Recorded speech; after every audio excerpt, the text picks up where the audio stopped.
जय भारत, जय जवान, जय किसान, जय सभी जाति धर्म के भारत के लोग। 10 दिसंबर को ह्यूमन राइट्स दिन है, इसलिए दिल्ली के जमात इस्लाम के लोगों ने मुझे विनती करी थी कि आप ह्यूमन राइट्स पर एक वीडियो दीजिए। वैसे तो आप सब लोग जानते हैं, लेकिन जो हम जानते हैं वो हमारे लोग नहीं जानते। मैं एक 7 दिसंबर 2015 का टाइम्स ऑफ इंडिया का न्यूज आइटम आपको दिखा रहा हूं, जिसमें लिखा है India is the second most ignorant nation. India is the second most, क्या है उसमें? हम इनइक्वालिटी क्या है समझते नहीं, नॉन रिलीजियस पॉपुलेशन क्या है हमारे मालूम नहीं, फीमेल एम्प्लॉयमेंट क्या है मालूम नहीं, इंटरनेट एक्सेस हमें नहीं, जाति धर्म के जो ठेकेदार है वो हमें कैसे लूटते हैं ये हम समझते नहीं। और हम जाति धर्म में इतने अटके हुए हैं कि हम उसके बाहर जाके देश का चिंतन करने को तैयार नहीं। तो जाति धर्म के जो सभी ठेकेदार हैं वही पहले हम पर अन्याय करते हैं और हमारे जो ह्यूमन राइट्स है उनके ऊपर हमला करते हैं, और उनको तो हम छोड़ते नहीं। हम लोगों ने समझना चाहिए कि एक ही पृथ्वी है और एक ही मानव जात है, और मानव जात को यदि सब ह्यूमन राइट्स मिलने चाहिए तो उनमें ना कुछ जाति धर्म का या उच्च नीच का भेद होना चाहिए। इसलिए सबसे बढ़िया डॉक्यूमेंट ह्यूमन राइट्स के लिए होगा तो हमारा भारतीय संविधान, और उसमें भी संविधान का आत्मा है भारतीय संविधान की प्रस्ताविका, यानी हम सब भारतीयों का आत्मा है संविधान, और संविधान का आत्मा है प्रस्ताविका, जिसमें भारतीय संविधान की शुरुआत ही करी है हम भारत के लोग। और हम भारत के लोगों ने हम कैसा भारत खड़ा करना चाहते हैं उसका जिक्र चंद शब्दों में किया है। वो शब्द क्या है कि हम सोशलिज्म, सेक्युलरिज्म और डेमोक्रेसी के तहत जीना चाहते हैं। उसका मतलब क्या है? तो भारत में ना आर्थिक विषमता रहेंगी, ना सामाजिक विषमता रहेंगी, ना राजकीय विषमता रहेंगी। सो inequality in politics, economy and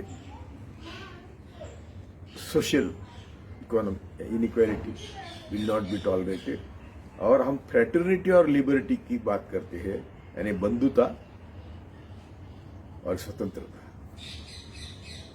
यही तो सभी विचारों की हमारे देश में घुटन हो रही है। हम लोगों को स्वर्ग की लालच दिखाते हैं, नर का डर दिखाते हैं, जो भी इतने भी होंगे अल्लाह ईश्वर उनका डर दिखाते हैं। और हम किससे शादी करें, हम क्या खाएं, हम क्या पहने, हम कहाँ जाए, हम कौन से धर्म का पालन करें, ये जो बातें रोटी, कपड़ा, मकान, स्वास्थ्य और शिक्षा से संबंधित नहीं है, उसके ऊपर हमारे देश की राजनीति चल रही है। यदि हम डॉक्टर बाबा साहब अम्बेडकर का संविधान बनाने के पहले का इतिहास देखेंगे तो he was the most sufferer. उनको सबसे ज्यादा उनके ऊपर अन्याय हुआ था बचपन से, और भारत के लोग किसी हालत में उनको संविधान सभा में लेने के बाजू में नहीं थे, विरोध किया। लेकिन वेस्ट बंगाल तब भारत एक था, कोई चांडाल कम्युनिटी है, मुस्लिम बहुल कम्युनिटी थी, उन्होंने बाबा साहब को संविधान संगठन में, संविधान सभा में भेजा। उसी के कारण बाबा साहब का संविधान समिति से परिचय हुआ, विद्वत्ता मालूम हुई और उसके बाद उनका संविधान समिति के ड्राफ्ट कमेटी के अध्यक्ष बने। तो आज जो देश में माहौल है, जो सीए लाई है, एनआरसी लाई है, एनपीआर की बात हो रही है, लव जिहाद की बात हो रही है, गौ मास गौ रक्षा की बात हो रही है, कई ऐसी बातें फिजूल बातें हो रही है जो देश को 100 साल तो कम से कम पीछे ले गए। तो आज की ह्यूमन राइट्स की बात जब हम करेंगे तो हमें बंधुता और लिबर्टी का यानी बंधुता और स्वतंत्रता का अर्थ मालूम चाहिए। अभी अभी मैंने जो न्यूज पढ़ी उसमें हम लोग सब इग्नोरेंट हैं। हमें समझते हैं नहीं, मेक्सिको के बाद हम यानी हम 2 नंबर पे दुनिया में। इतनी बुरी हालत जब हमारी है तो हमारा कर्तव्य क्या है? हमारा कर्तव्य है कि हमारी संविधान की प्रस्ताविका का एक लफ्ज का सादे सरल भाषा में अर्थ बताकर लोगों को जागरूक करना है। मैं तो कहता हूं कि जो भी वो प्रस्ताविका की शपथ लेते हैं वो सब सारे बदमाश हैं। वो सिर्फ शपथ लेते हैं और नीचे आके उसके उल्टा काम कर रहे हैं। न आर्थिक नीति हमारे संविधान को मालूम मंजूर है, न आर्थिक इनइक्वालिटी विषमता मालूम है।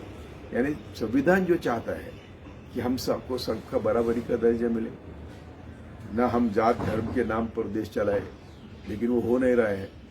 तो आज जरूरत जो है वो हम सब मिलके भारतीय संविधान की प्रस्ताविका हर दिन किसी भी धर्म के मंत्र तंत्र के पहले पढ़नी चाहिए और उसका सीधा सरल अर्थ लोगों को समझाना चाहिए। तो ही हम समझ सकते कि हमारे ऊपर अन्याय करने वाले कौन है, हम ह्यूमन राइट्स के कितने दूर है। किसी के भी नॉर्म्स लो, हमारे संविधान के नॉर्म्स लो, यूनाइटेड नेशंस की ले लो, कुछ नहीं हो रहा है देश में। सभी हमारे निजी हक कुचल कर हमें मार रहे हैं। तो मैं इसी वीडियो से हम सभी जाति धर्म के लोगों को विनती करता हूं, यदि हमें यह बदलना है तो जिनके ऊपर बहुत अन्याय हो रहा है वो है देश में दलित है, आदिवासी है, मुस्लिम है। दलितों को दलित कहना अच्छा नहीं लगता तो मैं कहूँगा अम्बेडकरवादी है। सब ने साथ आकर इस देश के ये जो परजीवी है, देश में 2 ही लोगों की लड़ाई चल रही है, जो भारत के लोग और इंडिया के लोग। इंडिया के लोग यानी परजीवी लोग जो हमारा शोषण करते हैं, उनके खिलाफ हमें समाज का प्रबोधन करना चाहिए और समाज को दिशा देने की प्रयत्न करना चाहिए। यही 10 दिसंबर का मेरा संदेश है कि भाई जात धर्म पंथ छोड़ के राजनीति करो। रोटी कपड़ा मकान स्वास्थ्य और शिक्षा के लिए राजनीति करो और इसी राजनीति करने वाले को साथ चलो। जय भारत।